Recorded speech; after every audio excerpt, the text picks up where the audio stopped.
imagine, if you will, that the Organization of Petroleum Exporting Countries was actually one country. And this country, instead of controlling the world oil markets by limiting its production, wanted to produce as much as possible and wanted to limit world oil production by taking out other oil-producing countries. I refuse to believe that. To understand geopolitics, you must have the freedom to be honest. The More Freedom Foundation podcast. Hello, Rory. Hello, Robert. How are you? No complaints, no complaints. It's a pretty nice winter day here in New York. It's kind of cold and gray, but it's nice. It's what winter should be. You've got over your snow bomb, was it? Oh, gosh. I think, did we have another polar vortex or something? There has been very little snow here in New York this winter. I haven't seen, I think I saw a couple flurries, but never really gotten to the point where it stays on the ground. Okay.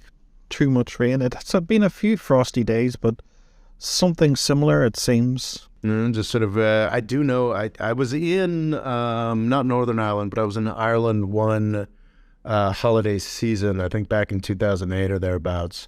And I just remember it kind of felt like the sun never really completely came up, It just sort of felt like dusk the whole time I was there. Well, one thing you have to realize about Ireland is it's much higher than you think. It's roughly around Canada. Well, it's beyond the likes of Newfoundland. Oh, wow. That is very... So it's kind of closer to Labrador.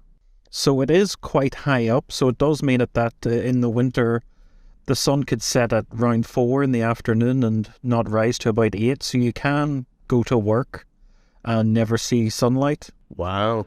Because I think it's something ridiculous, like 95% of Canadians live within like 6 hours of me here in New York City. But so yeah, if you look at the straight line of the Canadian-American border, they're below that part, Toronto, Ottawa, that sort of region. So Ireland is of a similar latitude towards the cold parts of Canada that very few people ever go to.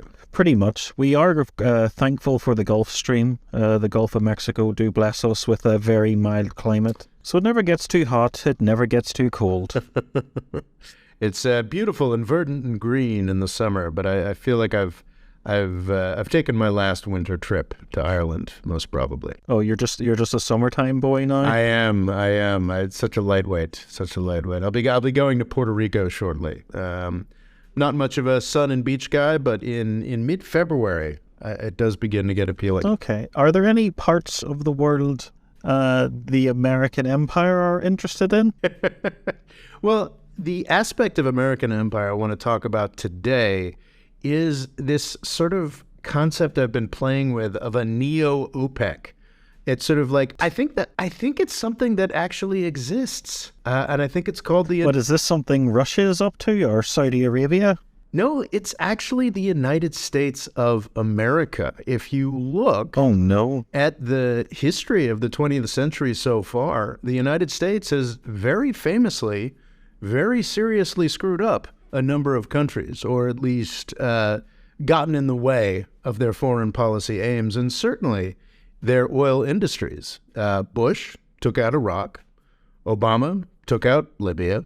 Obama actually, despite the fact that he's often quoted in U.S. media as being super nice to Iran, actually created the sanctions regime that Donald Trump only brought back. So Obama took out Libya and Iran, two very big oil producers.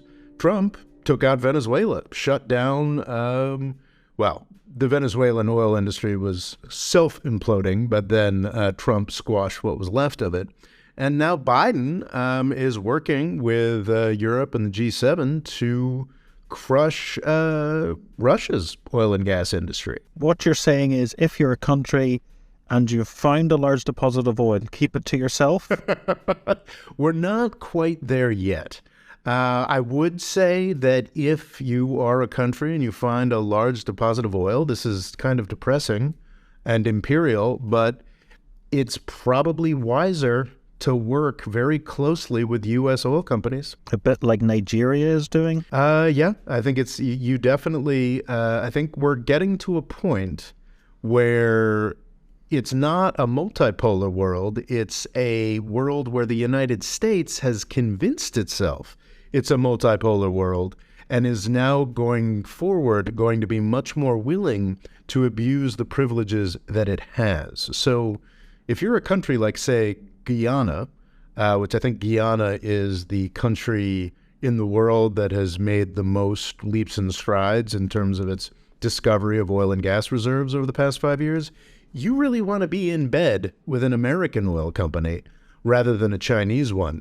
Because if you're in bed with a Chinese one, you might start to look like a competitor. Was Venezuela in bed with a Chinese one? I know they did trade a lot with China. Well, it's interesting. So Venezuela, the national government, I think, took a lot of money from China and Russia in loans. And probably there were some oil and gas deals involved in there as well. The problem was that Venezuela was so tragically bad at managing its own oil and gas industry that despite the geopolitical benefit or embarrassment they were able to cause to the United States by having a friend in the U.S.'s backyard, Russia and China actually stopped loaning money to Venezuela because they were just so bad at paying the money back. What makes it interesting, and actually what allowed Venezuela's oil industry, or the remnants of its oil industry, to survive for so long, was the fact that actually Venezuela, even at the height of Hugo Chavez's complaining about the United States, Venezuela's oil industry was pretty in bed with the United States. But, you know, as long as you're not pulling a Hugo Chavez or Maduro style, organizing your whole political legitimation around revolting against the United States, then working with Exxon is probably a good way to protect your burgeoning oil industry. Are you able to help distribute the wealth? Because I know it seems to be that Nigeria is massively suffering. It does remind me a lot of Iran pre-revolution. Just you have this, I know it's a British oil company. Is it Shell's heavily in Nigeria? But I think they're also tied in with America. You know, just taking vulgar amounts of money out of the country. Oh, yeah. I think that Nigeria's oil and gas industry is large enough that there's probably a number of players involved in Nigeria. I can't speak to the details of it at this time. I haven't looked into it too much. I do know that I think Nigeria is... I generally tend to side with the folks who seem like they're, in the global south and are being taken advantage of. But I don't think there's been any shortage of money being funneled into Nigeria. I think the problem is that there are a lot of Nigerian elites who quickly funnel that money back out of the country.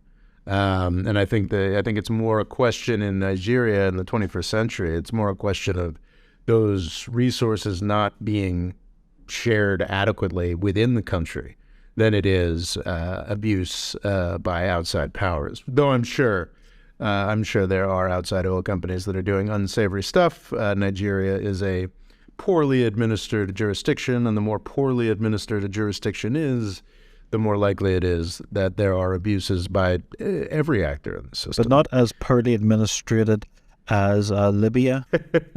No, not as poorly administered as Libya. And I think that's one of the clearest cases of, gosh, why don't we take out a competitor? To be clear, I don't want to flatly assert that Iraq, Libya, Iran, Venezuela, or Russia were taken out or were attacked exclusively because of the fact that they were oil producers. But I do think in the broader calculus of why these generally terrible decisions were made, I do think that the fact that these were large oil producers who could be knocked off the market, who could be knocked out as competition, was probably a factor. And I think Libya is one of the more egregious ones because there was no good reason for the United States to be involved there. I mean, Iraq, Saddam Hussein was a bad actor. He threatened Israel. He threatened all his neighbors. He was a real problem. Gaddafi, mostly was making people rich in Libya, across Africa, in Europe. And he just had a nasty history, and seemed like it might be fun to take him out. And certainly there were... Well, he wasn't a good man by any stretch of the imagination, but neither is Modi, but you don't see people arguing to take him out and let India descend. Yeah, exactly. I think that this idea that it's just okay to go in and destroy a place because, just think about that. Libya is a small country. I think it's even now only got a population of, 5 to 6 million or so. But this idea that it's okay to send a country of 6 million into a decade of chaos because the dumbass dictator that happened to be running the place was involved in a terrorist bombing 20 years prior, it speaks a sort of moral absence. That's some kind of justification. But I think it's probably goes a little too far to say that at the very top levels of the U.S. government, they are consciously taking out competitors in the oil and gas markets. But I think it's something that could start to happen more consciously.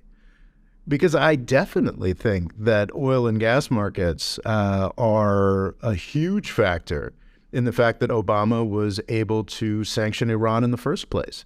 And I do think that if the oil and gas markets had reacted the way they had in, say, 1979, when Iranian market oil and gas initially fell precipitously because of the revolution, if markets had reacted in that way, then the Obama sanctions would have been very short-lived. And there were expectations at the time that Obama put the sanctions in place that would happen. But that's one of the most concrete effects of the shale revolution or the fracking revolution.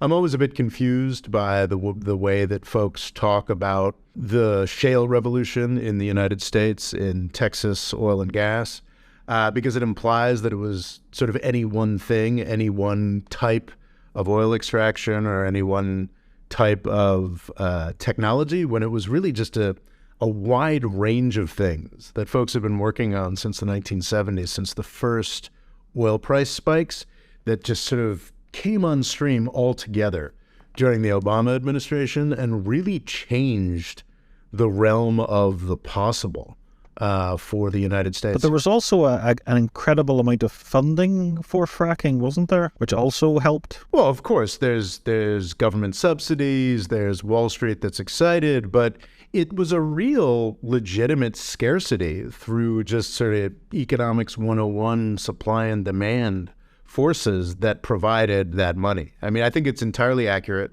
A lot of folks critique the subsidies that oil and gas get, like the regulatory subsidies. Like it is a fact in the United States today that it is much, much easier to build oil and gas infrastructure than it is to build a windmill or solar project or the transmission lines necessary to get electricity around. There are massive subsidies for oil and gas, no question. But also it's just supply and demand. It was China mostly. China coming on stream with its sort of 10% growth, exponential growth every year, exponentially higher demands for oil and gas in the 2000s that really let the fire hose of money go crazy worldwide. And in the United States specifically, a whole suite of technologies came to the fore, came to fruition, not just physical, financial, that allowed the United States to regain its crown as the largest oil and gas, not just producer, but I believe we are now, I think this is fairly recent, now also the largest oil and gas exporters in the world. Well, definitely the conflict in Ukraine has solidified America as sort of this great gas savior. Everyone's happy to see them on their shores supplying liquefied gas. For sure. There was an incredible tweet I saw, I think it was just last week, that I think put this topic in my mind, was that the United States is now a larger exporter, not just worldwide, but a larger exporter of gas to Europe than Russia is. And that is just an extraordinary headline, an extraordinary... When that's less than a year? Yeah, in less than a year. Because it almost feels like this war has been going on forever, but in less than a year, it was sort of... To even talk about this would have been considered fanciful, and people would say, oh, the logistics alone wouldn't work. But here we are, and winter's nearly over. Yep. And that was the big threat for Europe. Yeah.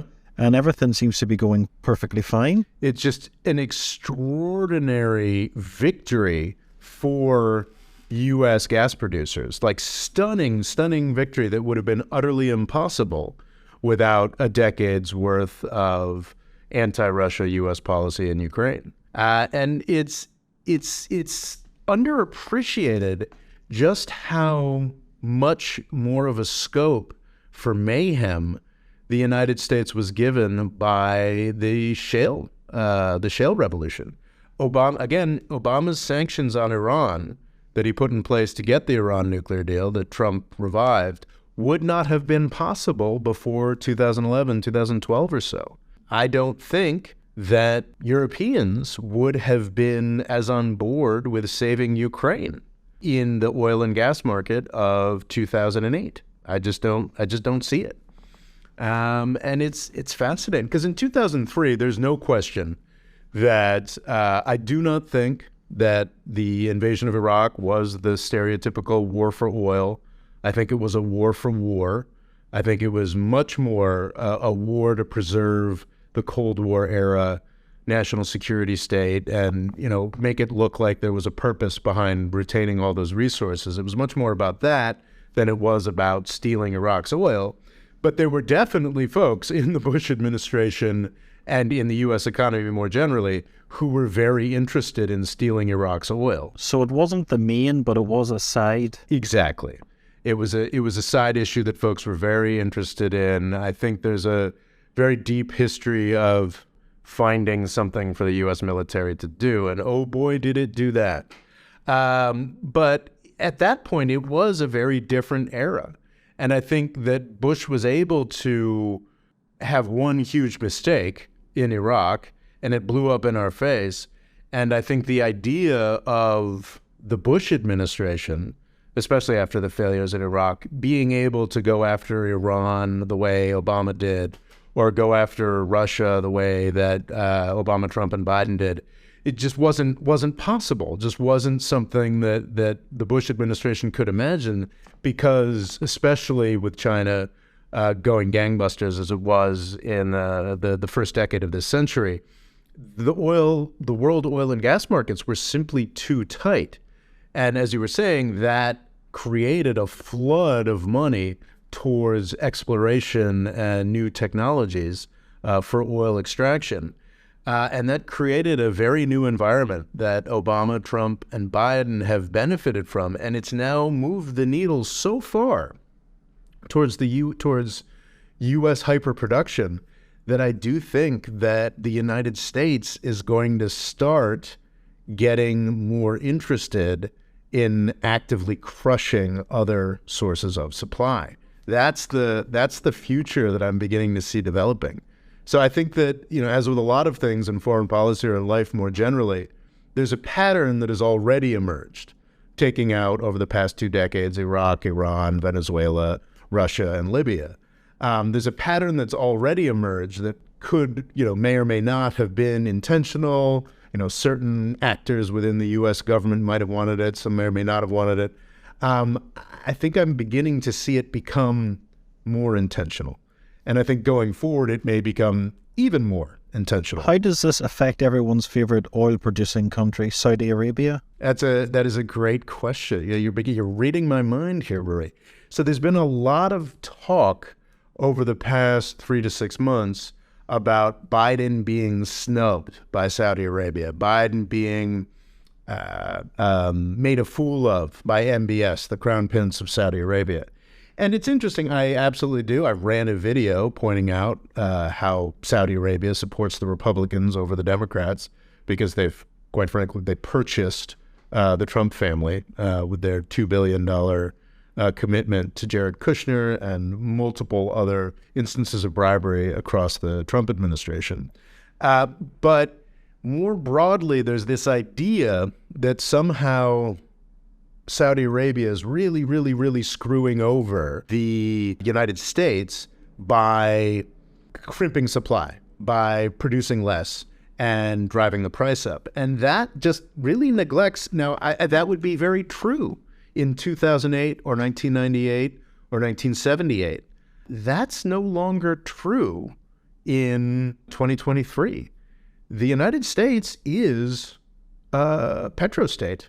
The United States is the largest producer of oil and gas. I'm not 100% sure that we are the largest exporters of oil and natural gas at this point. I'm not sure that's true. But we are among the largest. And regardless, we now make more money off of exporting oil. It's a real concern for us still. Higher oil and gas prices did lead to a bout of inflation in the United States. We certainly don't want that.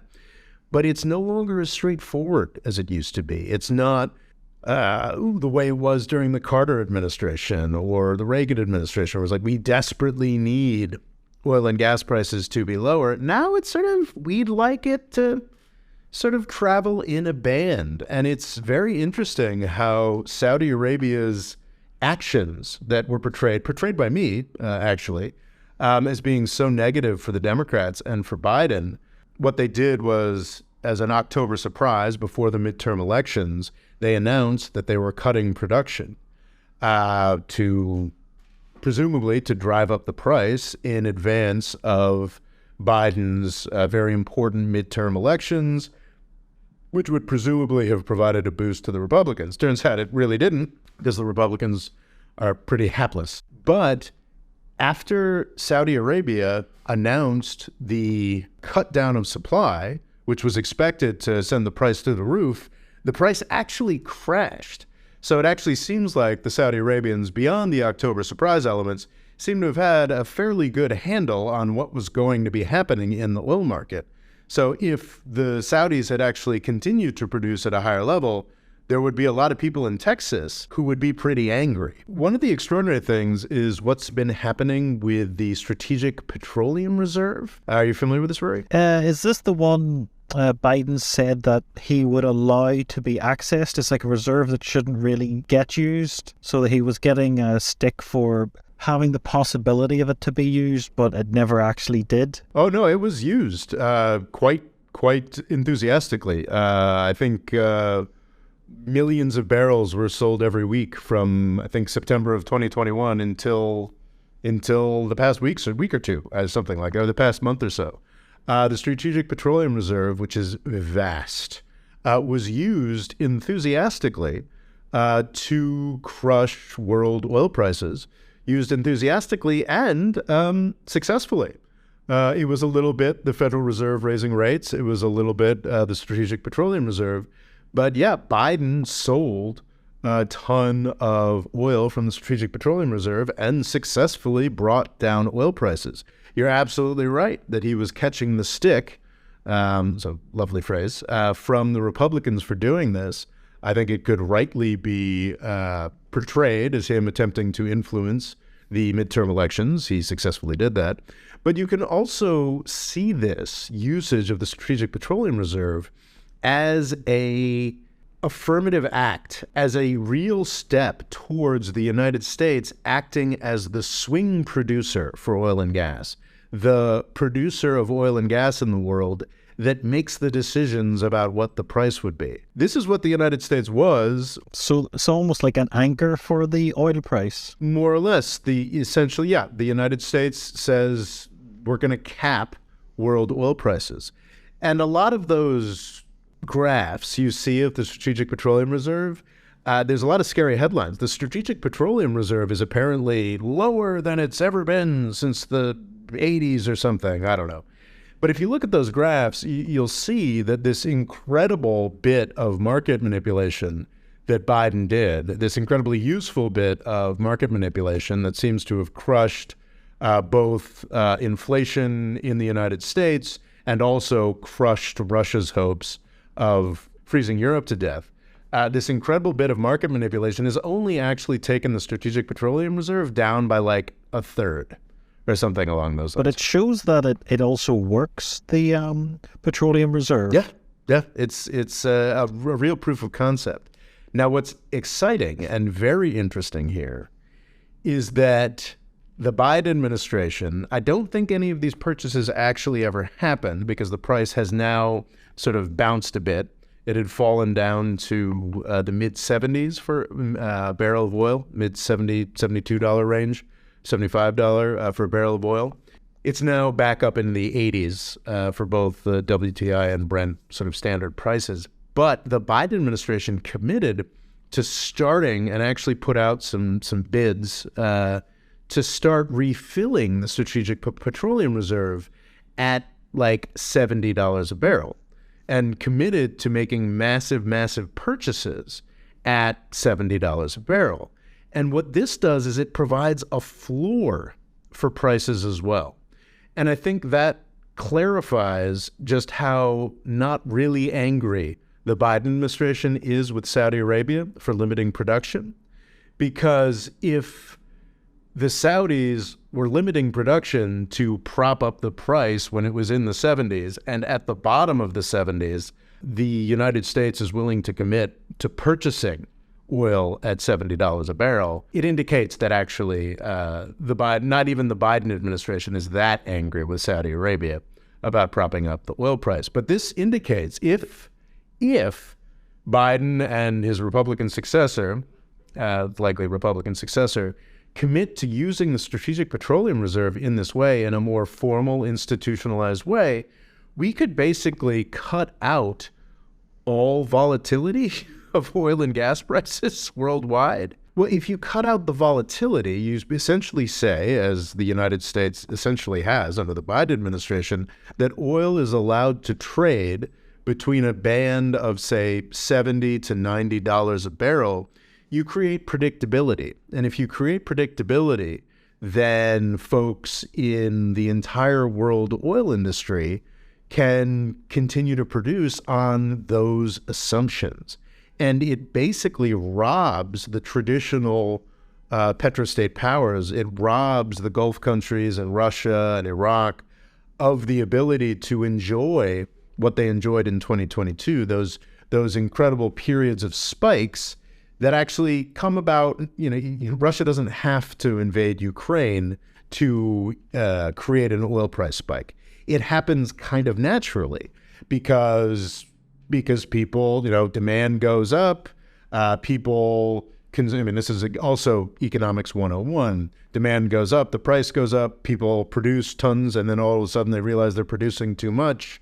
So the price falls dramatically, and then everybody stops producing. And of course, if everybody stops producing, or at least producing at the margins or whatnot, then the price shoots up again. And usually this is how Saudi Arabia and the Gulf countries and Russia build all their mega projects. That's how you get NEOM and the Russian Olympics, is during those periods when oil prices spike incredibly.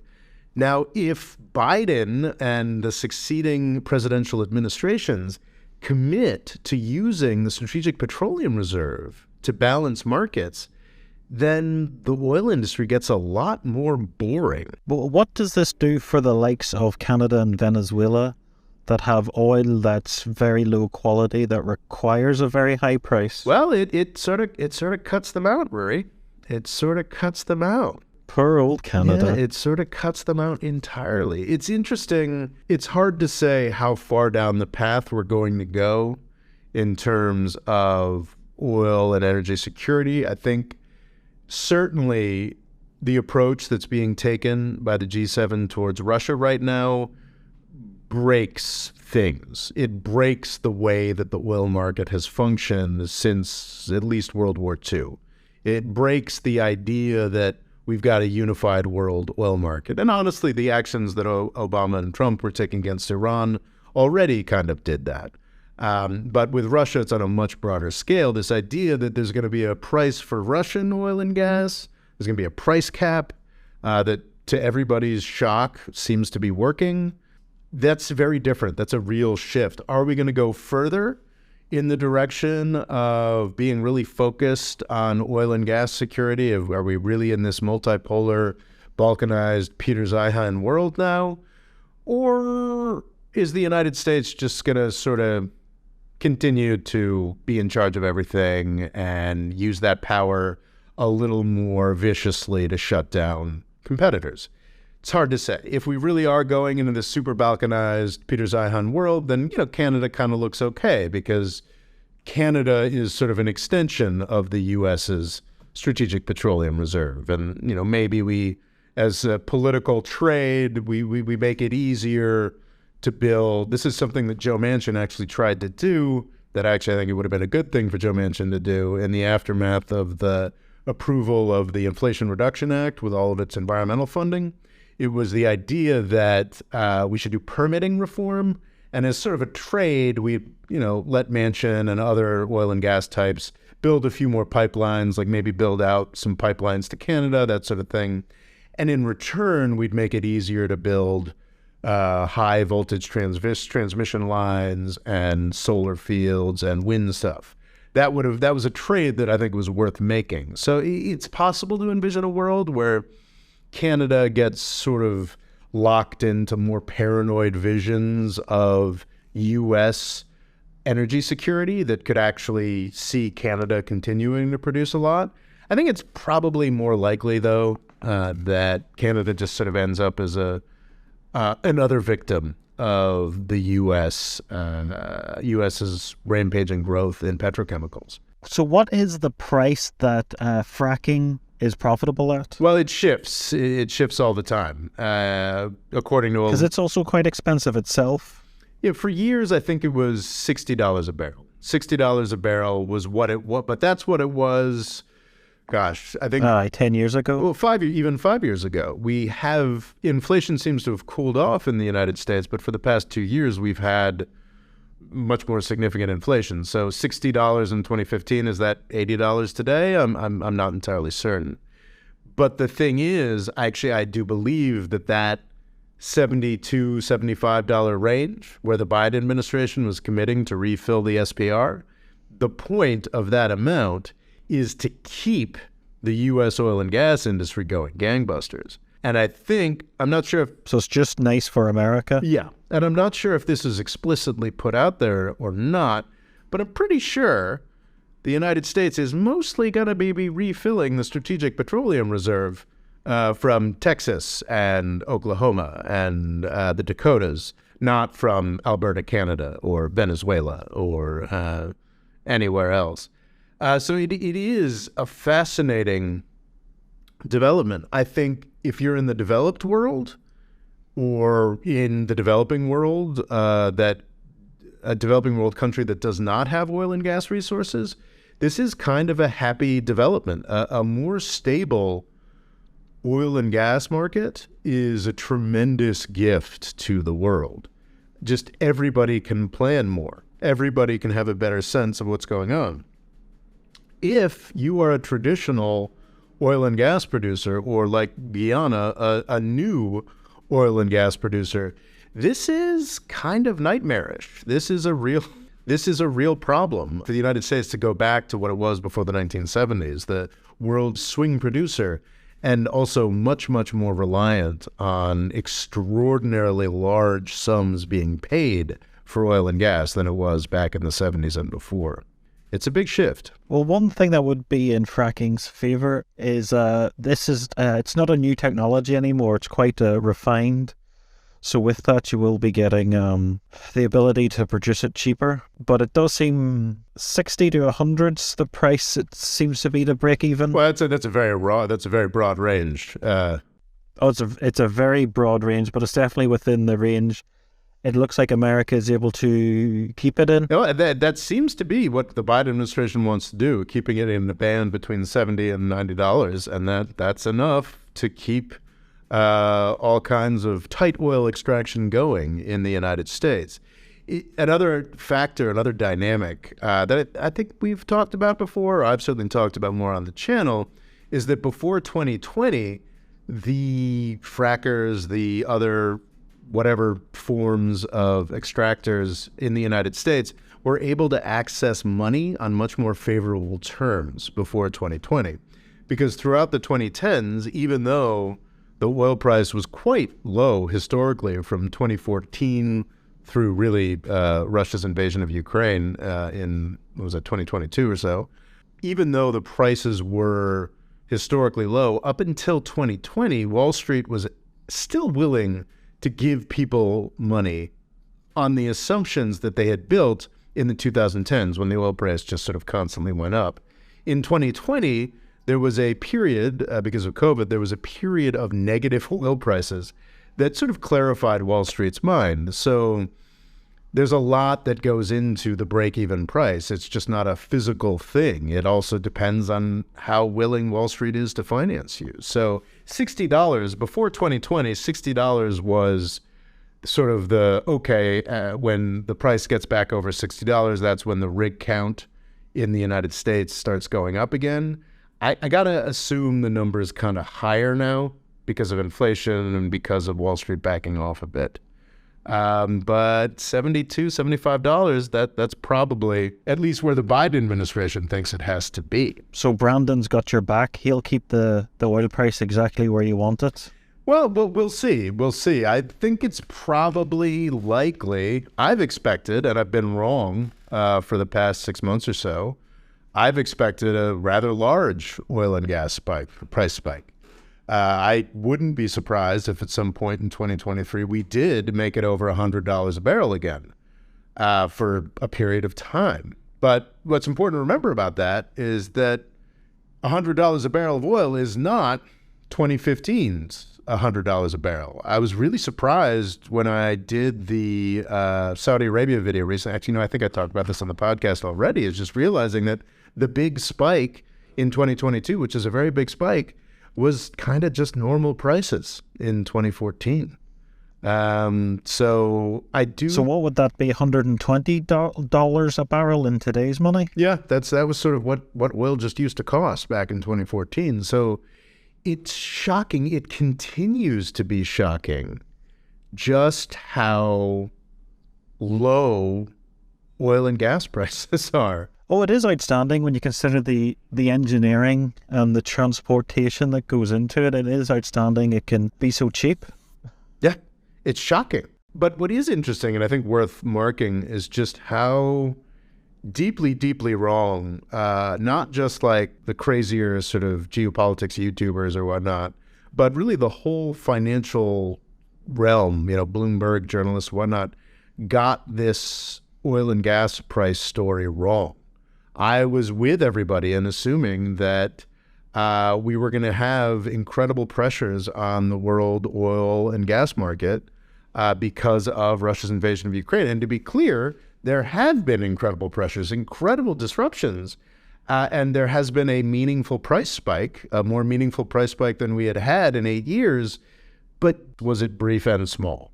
Like it's just shocking.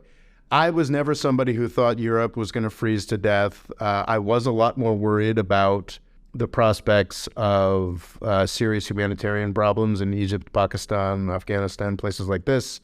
And some of those are, I'm sure, materializing, but it's just been nothing like as advertised.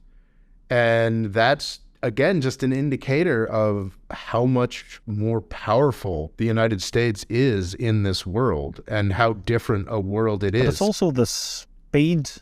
If you'd have said it might have taken 3-4 years, it could be more believable, but it's been a matter of months.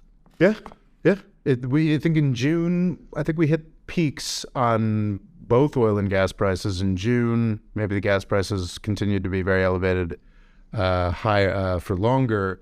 But by November, both oil and gas prices were at the similar points or lower than they were before Russia invaded Ukraine. It's just stunning.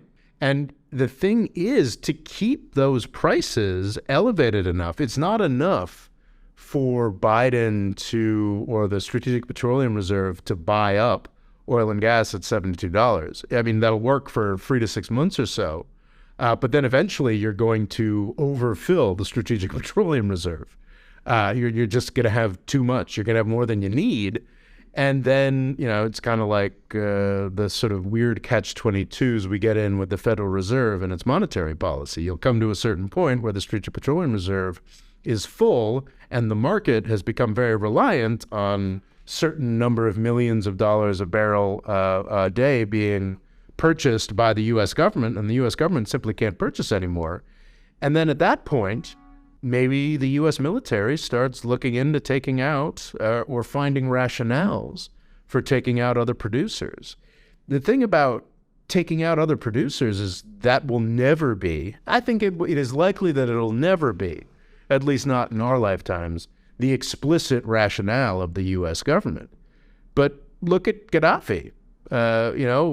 Basically one or two intemperate speeches he made, and all of a sudden, oh gosh, he's going to massacre these people in Benghazi, as if we, all of a sudden care about lives in the global south. We got to take him out. The thing about most oil and gas producers, be it Nigeria, Saudi Arabia, the other Gulf countries, is there are very available, very plausible human rights reasons for taking out all of these people. Oh, you had to make an argument? Algeria is an example. Yeah, it would not be difficult to cook up some kind of rationale. This is another pressure that could lead towards war with Iran. We've had a sanctions regime that, Obama put in place and then briefly took away before Trump put back in place, a sanctions regime against Iran that has cut its daily production from something along the lines of like 4 million barrels a day down to like 1.5 million barrels a day. Iran is still able to sell 1.5 or to 2, or we don't know. It's a lot of its black market stuff is still able to sell as much as it does because people are willing to break the sanctions. But what if the United States just decides to shut down the Strait of Hormuz, and basically say, sorry, we're not going to let Iran do any black market production before. There have been, essentially, I would characterize them as hijackings. The United States has hijacked some Iranian oil tankers. What if we just made that a bigger program? And then, oh gosh, it's so terrible that Iran isn't letting any UAE or Qatari or Saudi tankers leave through the Strait of Hormuz either. Yeah, it wouldn't even be hard. It wouldn't have to be announced.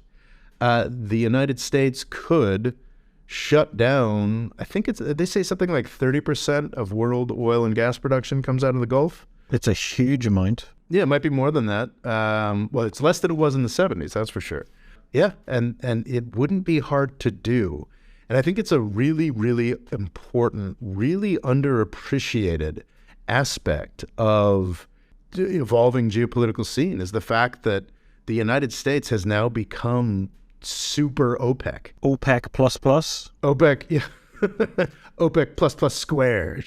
So is this a better force for the world? If you're considering, you're saying before you think it'll be better for your average per country that doesn't produce oil, because this will have a knock-on effect to the wheat price and the rice price and all sorts. So do you think it'll mean they can predict absolutely everything? This will be the price, and we can now trundle along at a gentler pace instead of these boom and bust cycles? Yeah. High prices are bad, low prices are better, but it's the unpredictability of prices that makes the world so much more complicated. And if we did have the knowledge that oil prices would just travel within this set band, I think it would solve a lot of development problems. I've talked on the channel before about the way that Africa just got royally screwed by the oil crises of the 1970s. Most of Africa didn't become independent until the 1960s and 1970s.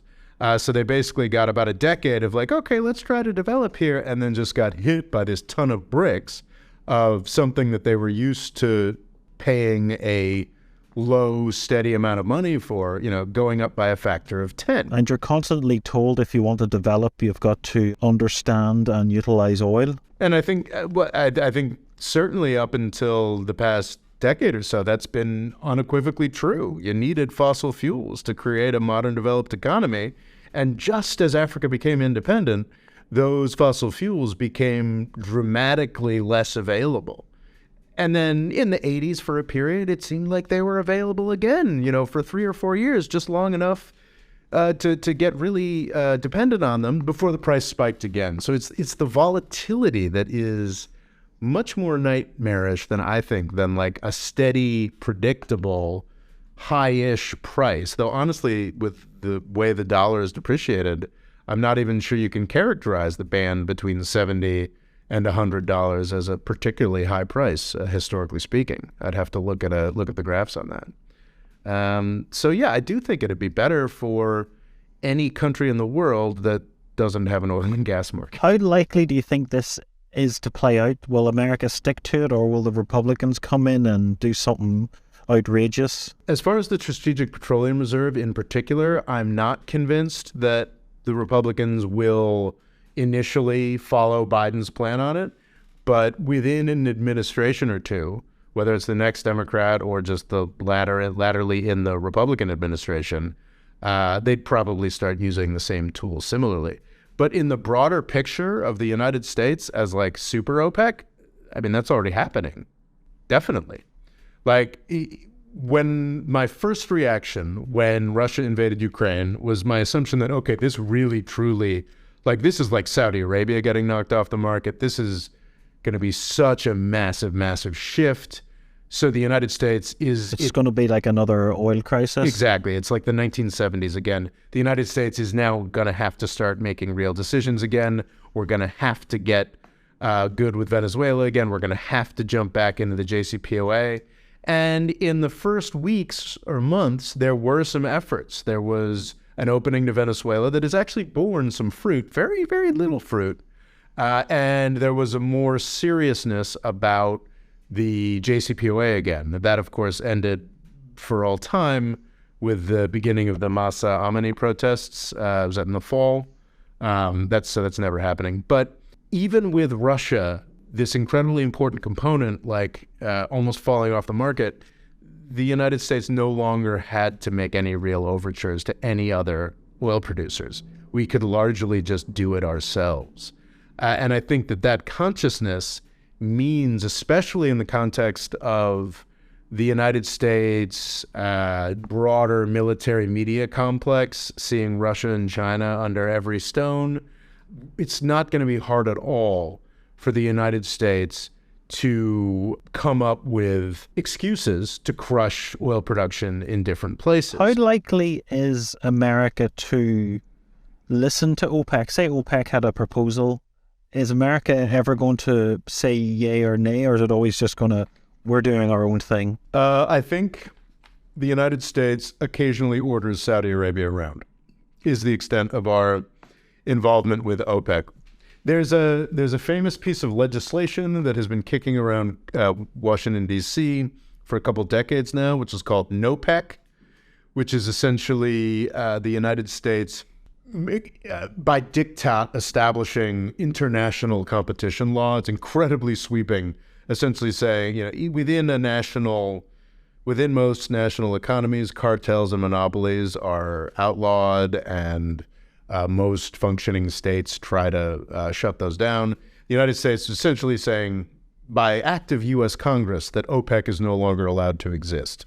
And I can't recall what the details of that are. But I think one of the reasons that NOPEC NOPEC didn't happen in the 70s, 80s, and aughts because the United States, was worried about losing access to oil, so didn't do it. And I think it's not happening now because the United States would never admit to this, but through back channels, I believe the United States finds OPEC interesting. So, of course, there's no way the United States would ever publicly applaud what OPEC does. But at this point, as a massive oil and gas producer, I don't think the United States has any real interest in shutting down an oil and gas cartel anymore. What OPEC does fundamentally, we're interested in shutting down competitors, but OPEC's main way to exert itself, main way to keep prices high, is by shutting down their production.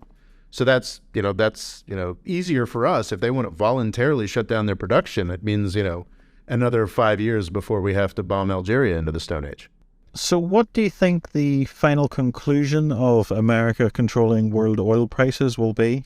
It's just the consolidation of U.S. empire. That's what I think the story of the 21st century has been so far, and what it's going to continue to be. I think it's a very on point. Well, it seems poignant that America really did start off thanks to the huge amounts of oil that it found very easily, and it was able to be a huge oil producer for a long time. So it makes sense that it's sort of back on top form thanks to oil. Oh, I don't know. I don't know if we really started off because of oil. We were already well on our way towards becoming quite the economic juggernaut before, was it Pennsylvania in the 1880s or so?